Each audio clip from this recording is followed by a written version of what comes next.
How to fix we couldn't find a fingerprint scanner compatible with Windows Hello Fingerprint.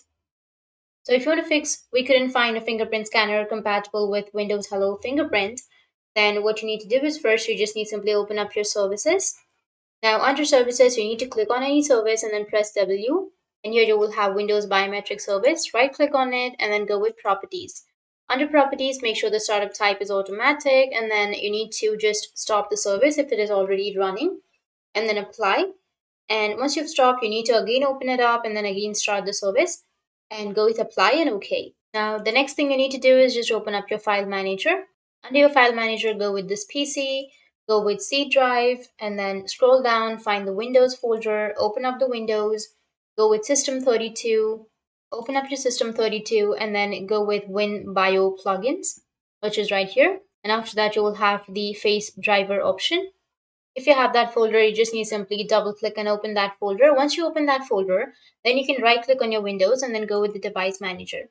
And here, after opening your device manager, you will have the option of biometric services under your batteries. Or you can just simply go with the action or view. And here you need to go with show hidden devices. And you may get the biometric device. So you just need to simply enlarge the biometric device option and you will get Windows Hello Face software device. You just need to simply update your drivers if you have that option.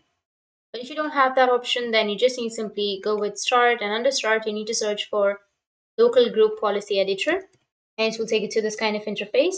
Now you just need to simply go with the Windows, click on administrative templates, enlarge this, and go with administrative templates. And under your administrative templates, you need to go with Windows components.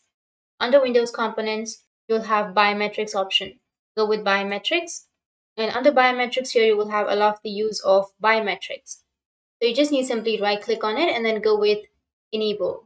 Make sure the status is enabled. Make sure the state is enabled. Once you enable that, then your problem will be fixed. You can just double click on it and you will get this option. And you just need simply to choose enable. And once you choose enable, you need to go with apply and OK, and it will be enabled. That's it. That's how you can fix we couldn't find a fingerprint scanner compatible with your device. And if you have any questions, feel free to comment below. Thanks for watching.